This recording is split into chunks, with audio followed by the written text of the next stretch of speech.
So hello everybody, and welcome once again to our Sunday celebration. I am so excited about today because we have an interview that I did with Neale Walsch. We talk about alienation, we talk about creativity, we talk about what really is our purpose in life.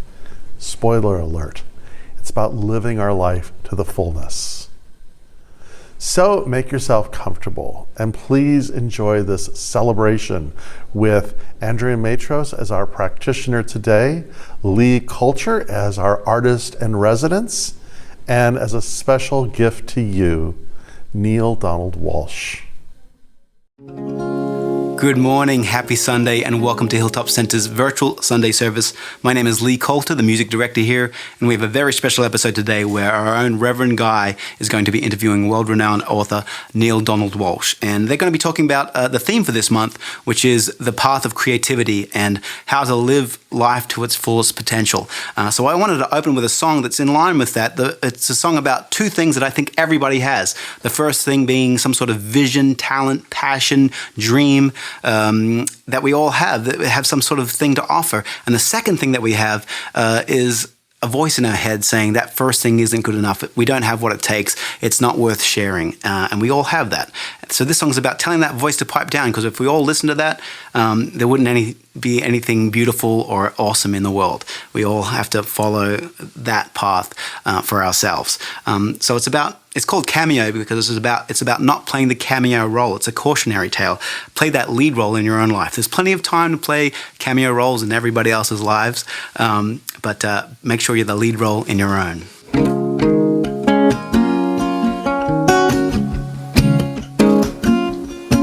Well, alright, go and write your story in all your glory. Everyone is boring when they're next to you. And don't be the cameo in your life. Don't be the metaphor for losing sight. In every way you'll be okay, 'cause you're so much more than alright. Cause you got it going on. Yeah, you got it going on. And when you come to doubt you, let me repeat how everyone you meet is crazy about you. Just keep on following those wide eyes. Keep on trekking on your enterprise. It might be fun, it may be scary, but you're so much more than ordinary. Hey, you got it going on. Yeah, you got it going on. There's a skip in the beat of the heart of the world, 'cause you're a part. There's a skip in the beat of the heart of the world, 'cause you're a part of it.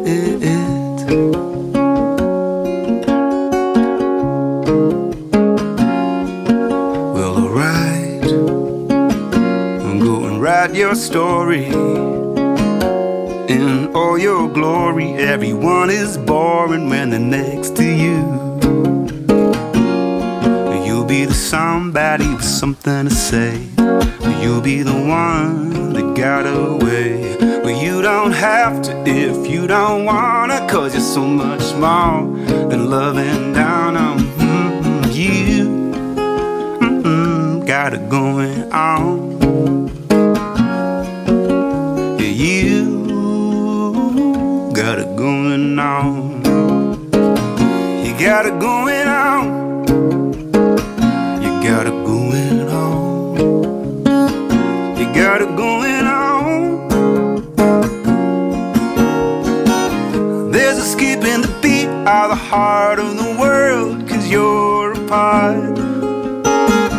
There's a skip in the beat of the heart of the world, 'cause you're a part. There's a skip in the beat of the heart of the world, 'cause you're a part. of it, of it, of it.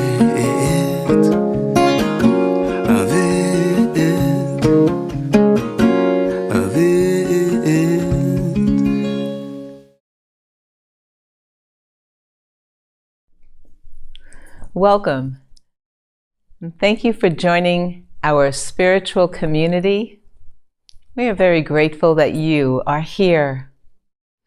Today's message is so inspiring. Great love awaits you.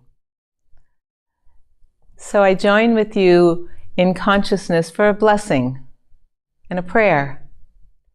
And what I know is truly God surrounds us in a wave of consciousness that is vast, that is far-reaching, that goes from this moment and this place to all places and all moments. There is love, and there is light, and there is truth, and there is wisdom. And as it pours through me right here in this moment, as I take a breath and can feel that flow of energy, I know that that is for each and every one of us. This service is a blessing. There is so much love and truth here, and I am that.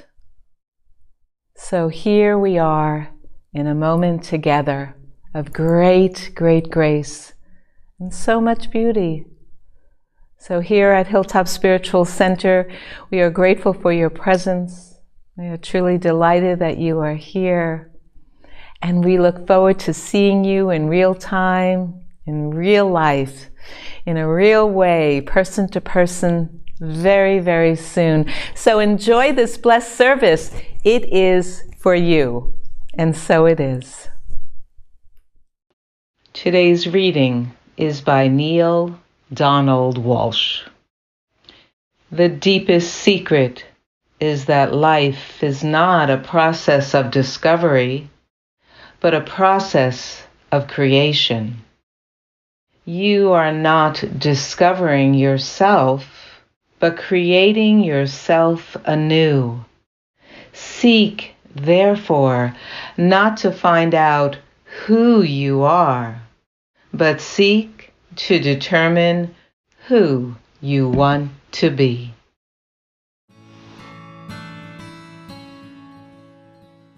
I invite you to take the next few minutes for yourself. For as we take a few minutes for ourselves, we are extending the gift of love to another. Relax your body. Adjust your posture. Relax the jaw, the face, all parts of yourself. Feel your body now, breathing itself. And with the softness of the face and the relaxation right here and now, gazing within,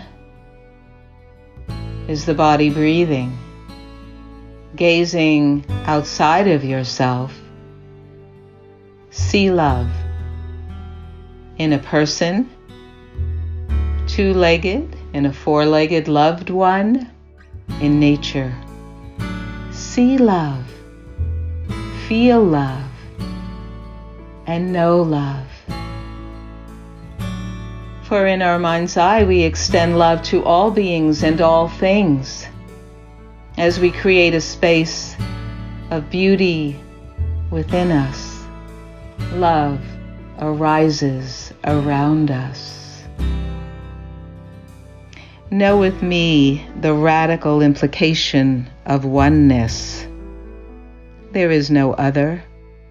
There is no them. There is the allness of humanity. Love and light and beauty are eternal. I am, and we are that. In your own perfect and divine way, silently offer shalom within yourself or outside, whomever you see, think,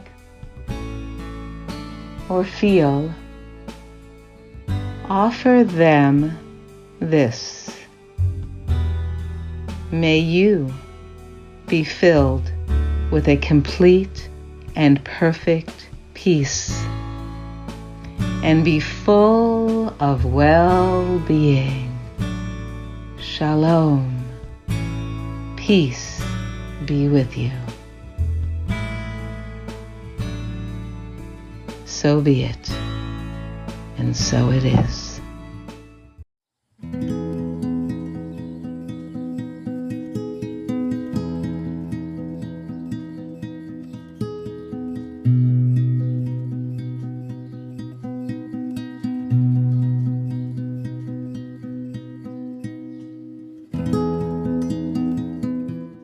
It's just such an honor and a privilege for me to be with you, Neale Donald Walsch. You have been somebody I have been deeply aware of since the early 90s, back in the day. And as I told you before, I had the distinct pleasure of getting to meet you and hear you speak at Reverend Dr. Kathy Hearn's Center back in Mission Valley, back in the day. So it's a pleasure to be with you today. Lovely to be with you as well, Guy. May I call you Guy? Please do. It's nice to be with you, and I appreciate the invitation. Yes, Kathy and I were colleagues and wonderful friends back in the day. Back in the day, yeah. I almost made it to. I went to Terry Cole Whitaker's church twice. I went one time and thought, this is a great place. I waited 2 weeks and went back again, and she was on the platform and said, I quit. And so it was years later that I would find my way back into a new thought. But Terry caught my attention, Guy, when I walked into her church the first time, her meeting. She was getting 800 to 1,000 people on a Sunday morning. She had to actually rent a ballroom at the largest hotel in San Diego. And I remember when I came in and she said, good morning. And they all said, good morning. She said, if you came here looking for God this morning, notice that God arrived the moment you came into the room. Lovely. And I said, oh, am I in the right place or what? Yeah, I remember the time that I went, it was at the El Cortez, and there were balloons in the ballroom. And I was like, I did not know you could do church this way. This was a very exciting thing to do. And I wound up writing some books with Terry. Mm-hmm. Again, going back to those days, the books that were so popular, they were the buzz, were the conversations with God. And I remember that I remember hearing you speak about them and talking about how you were sitting on your couch and there were just reams and reams of yellow binders that the muse was just coming through you. And I think that those words, there's a timeless quality about them. And I want to speak to an idea that's come out in one of your more recent books, The Essential Path, that sort of echoes back to those earlier writings. And I thought about it these last couple of weeks about 3 or 4 articles that I read in the Washington Post and the New York Times. The first one was that over half of Americans, given an emergency of $400 or more, would not be able to access that without borrowing or going onto credit in the richest nation in the world. And with that also, one of the things that's coming out is that many of the people that were part of this attempted insurrection were dealing with their own financial troubles. The other was this, is that there was an article in the New York Times that said that most Americans now feel that the greatest enemy or threat to them is not coming from the outside, but is one of their neighbors. That we have become, as a nation, so polarized that we are more afraid of each other than we are of something external. And then the third one on this whole thing was that I talked about the financial thing, is that let me just put it this way. maybe we have lost the plot. And what these things speak to is something that the Essential Path speaks so clearly about, which is alienation. Well, Guy, in my view, the biggest problem in the world today is that most people, and certainly most of the leaders of the world, leaders of business, industry, political leaders, social, economic leaders, religious leaders, the biggest problem in the world today is that most people don't know what the biggest problem in the world today is. They do see the fallout, and you've been mentioning it now for a moment or two. The fallout is obviously alienation. We can put that outcome in one word, alienation. I've never seen human society as alienated as it is today, these days. We've always had differences of opinion, of course, on this planet and in our societies, but I've never seen the kind of rank alienation, almost hatred, anger leading almost to hatred between peoples of different cultures, different religions, different political points of view, different nationalities. And so I began to look deeply at what is causing this alienation. So to repeat what I just said, we see the fallout of the biggest problem in the world today, but nobody seems to understand what the cause of it is. It's like when your car can't start, you turn the key and the car doesn't start, but unless you're a mechanic and know exactly where to look under the hood, you have no way of knowing why isn't the car starting. Why isn't humanity's greatest time on this earth starting? Why are we stalled and stuck here where we are? And I'm not hearing the answer from our spiritual leaders. I'm not hearing the answer from our political leaders. I'm not hearing the answer from our captains of business and industry. Nobody seems to be able to find the answer to what's causing this alienation in specific terms. So I decided to address a book that offered a possible answer. I think the answer can also be put into one word: separation. Mm-hmm. Humanity, in my view, Guy, holds an idea that we live in a separation cosmology, that is, in a milieu or an environment within which everything is separate from everything else. Starting at the top, there is a God. 8 out of 10 people, surveys show, believe in some sort of higher power. But almost all of those people, the largest majority for sure, believe that God's up there and we're down here somewhere. That is, we're separate from God. I call that separation theology. You know, it wouldn't be so bad if it just started and ended there, but that's not the beginning and the end of it, because the separation theology inevitably produces a separation cosmology. That is, a thought that everything, in fact, is separate from everything else. Planets are separate from each other. People are separate from each other. You know, we're separate from nature. Nature is separate from animals.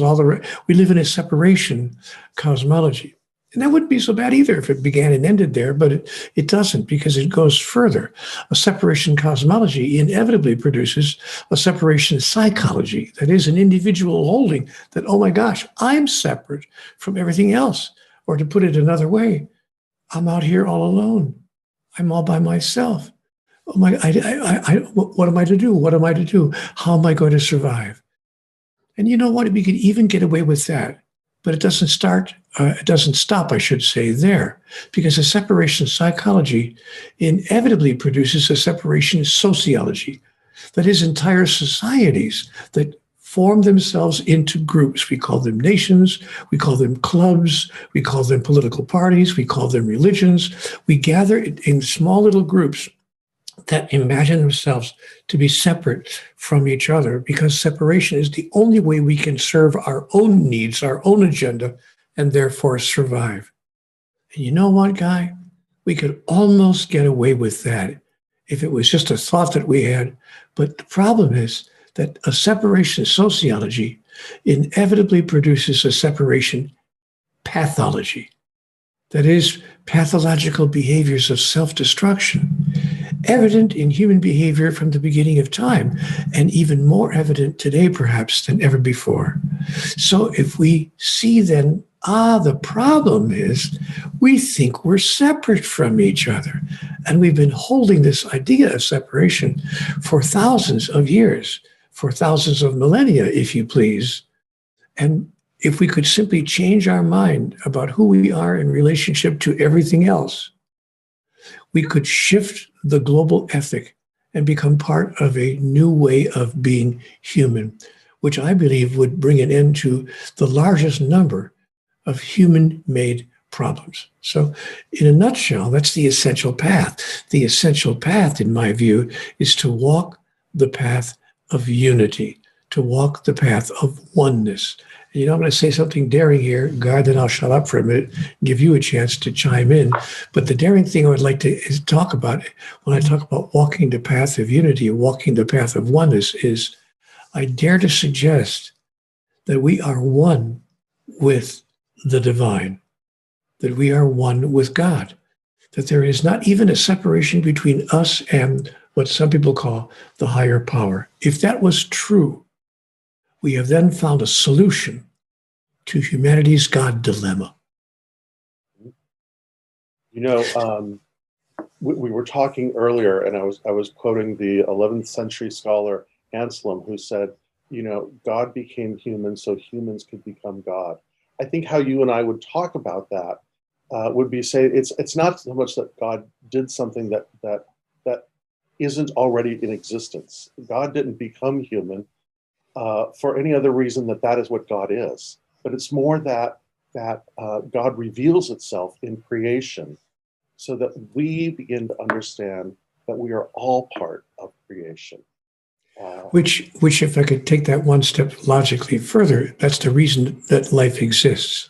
That the purpose of life in all of its forms is to demonstrate and express what we would call divinity. And that is the soul's agenda, the agenda of every soul, of every sentient being in the cosmos, not just those of us here on Earth, but of course there's intelligent life, we are now pretty clear, in many other places of the cosmos as well. So all intelligent life, every sentient entity holds the same agenda to demonstrate what it is.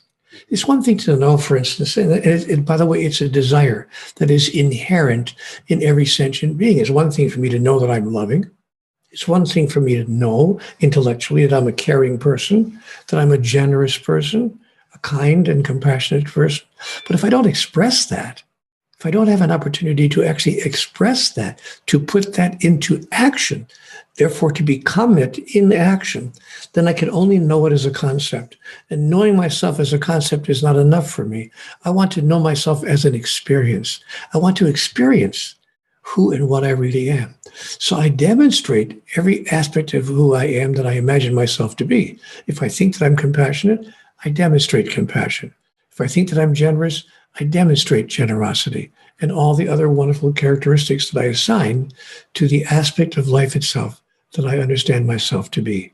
When that becomes the motivation, the reason I'm alive, as the French delightfully call it, my raison d'etre, when that becomes my raison d'etre, my reason for being, everything else suddenly falls into place, because that is truly, in my estimation, what I would call the kingdom of heaven, being who we really are, expressing ourselves as divinity personified, is heaven. And someone much more articulate than I will ever be once said, "Seek ye first the kingdom of heaven, and all these things will be added unto you." So don't go around wondering, no, what are we going to eat? What are we going to drink? Wherewithal will we clothe ourselves? No. These things fall in on you automatically when we are on the essential path. But you know what's sad about this guy? Very few people really understand or know this. Even in this so-called day of enlightenment, even in this time when we imagine ourselves to be an advanced civilization, if it weren't for the few messengers, the voices in the wilderness, of which you are one, standing in front of other people saying, wait, is it possible? Is it just possible that there's something we don't fully understand here about God, about life, and about ourselves? The understanding of which would change everything. Yeah. In your book, you say that. You say, sooner or later, every thinking person comes around again to ask this question: is it possible, just possible, that there is something we don't fully understand about ourselves, about life, yes, about God, the understanding of which would change everything? And that powerful sense of awakening to that which is truly who we are is a game changer. One of my spiritual heroes, a man by the name of Pierre Teilhard de Chardin, says this. He says that in time, when we discover the power of love, it will be as if we've discovered fire a second time. That radical game changer that everything changes. If we begin to perceive the world in which we live from the power of love. But we're culturalized not to believe that. The culture tells us, even by the way, surprisingly, I want to say shockingly, even certain religions tell us that it is not correct to assume that you are divine or that you are even a part of divinity. Some religions call it blasphemy to say that, apostasy, heresy. So we are even taught by our religions, to say nothing of the larger society and the larger culture, not to imagine that you are an aspect of divinity. I even said in my conversations with God, when I was having that two-way conversation on paper, I remember writing, I almost can't believe it. And the answer I got was, why not? And I said, well, it's almost too good to be true that you and I would be one, my dear friend God. And the reply I got from God was, Neale, if I can't be too good to be true, who can? I love that. Yeah. And if we are made in the image and likeness of that goodness is there for us. You hit on something that I think is really interesting. It was the third point that I wanted to make at the very beginning, which is an article that I read that said that people that grow up in religious traditions, particularly fundamentalist religious traditions, and I would add fundamental new thought in this as well, is that they are probably more prone to conspiracy theories because they have been taught to override facts and intuition in lieu of belief. And so you're right, we're conditioned to override what our heart tells us. Belief is the most important aspect of life as I observe it. Belief creates behavior. Behavior creates experience. Experience creates your reality. So in fact, it's true that as you believe it, so will it be done unto you. And the God Solution, which is the latest book that I've published, it's only been out now a few weeks. The God Solution suggests that we can solve all of this by simply changing our beliefs, by simply expanding our beliefs, by in fact doing something incredibly daring, by coming up with a brand new definition of God. That instead of it defining, because here's the point, let me go back one step. The problem we have on the earth right now is that we tend to behave the way we imagine God behaves.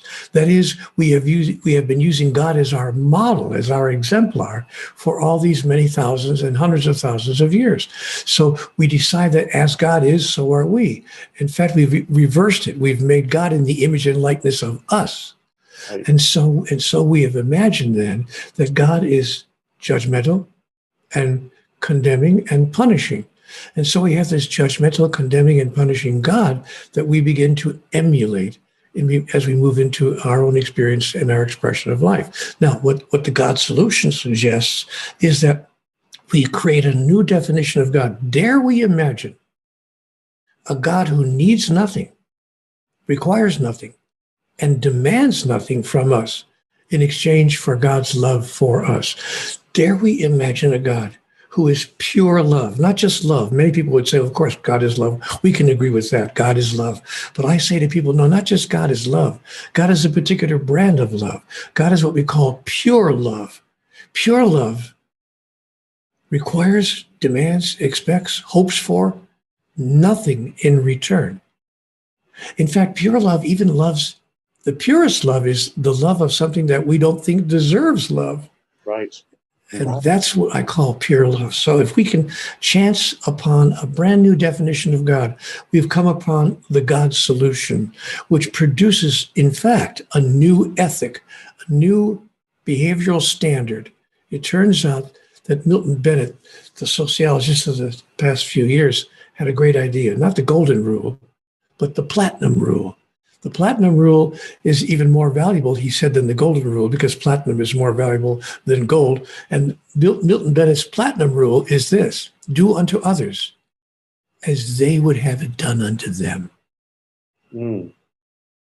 And so I want to share something before we say goodbye.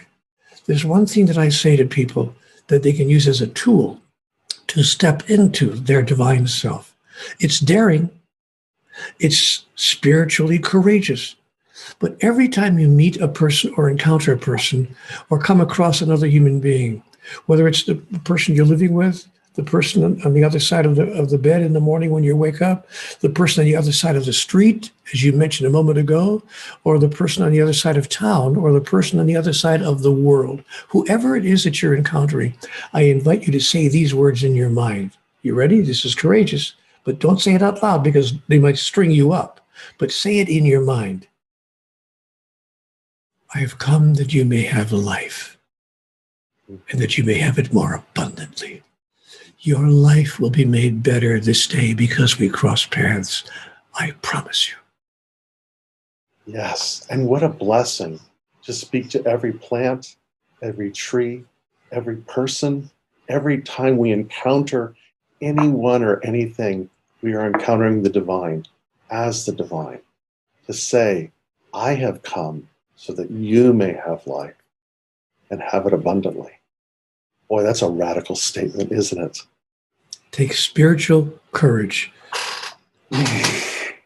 But you have to really know who you are. There are only 4 fundamental questions in life. I invite everybody to ask them each morning when they see themselves in the mirror. Question number 1, who am I? Number 2, where am I? That is, what is this milieu I find myself in? Question number 3, why am I where I am? And question number 4, what do I intend to do about that? Careful. You ask yourself these 4 questions every day, and it will change your life overnight. Well, I want to thank you so much for spending time with myself and our community. It was a dream come true to finally meet you, to be able to sit and have a conversation. You have done tremendous good in the world. The world lives more abundantly because you said yes. You're very kind to say that, my friend. Thank you for those words. And I want everyone to understand that this is not about me in particular, but all of us have an opportunity to step into the grandest notion we ever held about who we are. God invites us, God encourages us, and if I could use a metaphor, God almost begs us to do that. Yes. Teilhard says God lures us. I love it. I love it. God lures us forward into evolution. Yes. Well, thank you again, my friend. Thank you, Guy. Lovely to spend this time with you and very much appreciate the invitation and the opportunity. Blessed be.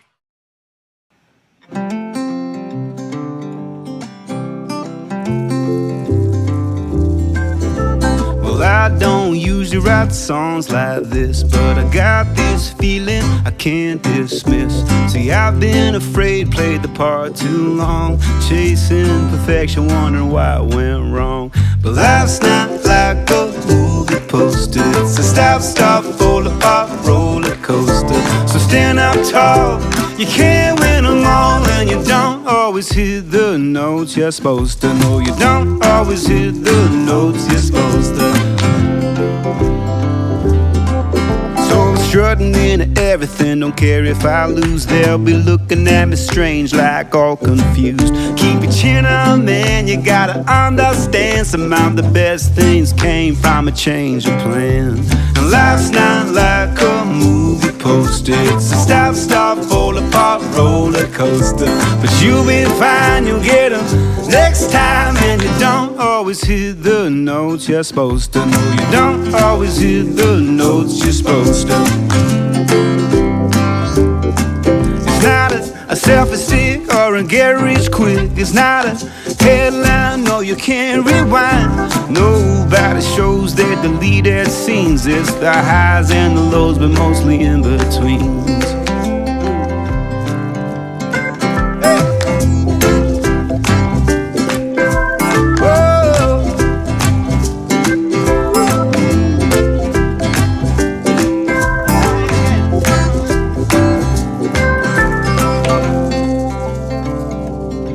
So keep lending your hand and humming your tune. You could reach for the stars and fall for the moon. There's people hurting and the world's gone berserk. Won't you breathe with me, 'cause our lungs still work.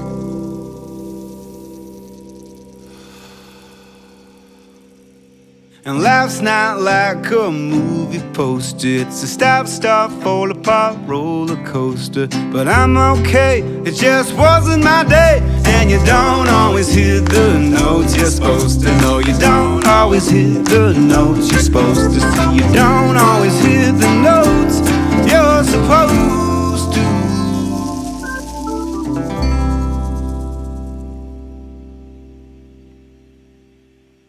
Well, I don't usually write songs like this, but I got this feeling I can't dismiss. I was too busy wishing for my destiny.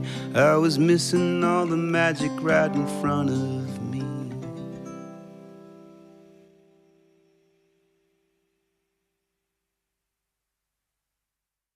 Can you feel the energy shifting? It's like spring is coming and there's this vital force that's expressing itself in all these things. And it's showing up here at Hilltop Center.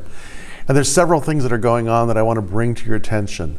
On March 21st, we will be opening for outdoor services. So please check the appropriate things, the newsletter, the website for more information on that. On March 28th, we will be having our annual meeting. And so we'd love for you to come. We'll have special music. We can't serve food yet, but please bring a picnic lunch and stop and share and enjoy it.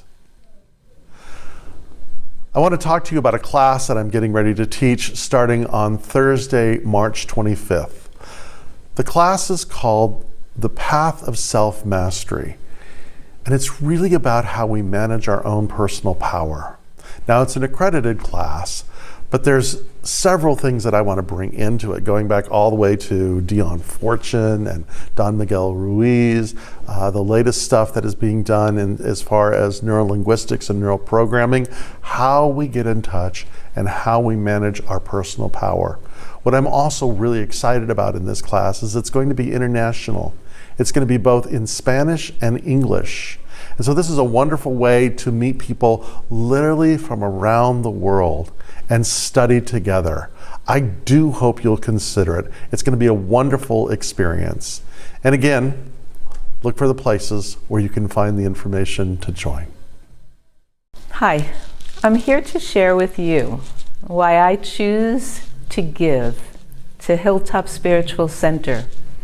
You know, I come from a spiritual background, so it was the teachings that drew me. Teachings of truth and wisdom, a divine order of beingness. They continue to fill me each and every day, and I began to come back again and again. And I found a community that supported me as well. Not everyone was like me, but everyone was willing to grow and learn together. And so this great place became a place where I began to thrive, where I was personally nurtured and in times healed by love and healed by a community that cares. So I hope that you will join me in supporting a great expansiveness, a place that touches each of us in our own divine and unique way, a place that is truly here for you as we are here for each other. Thank you so much for your wonderful gift of giving.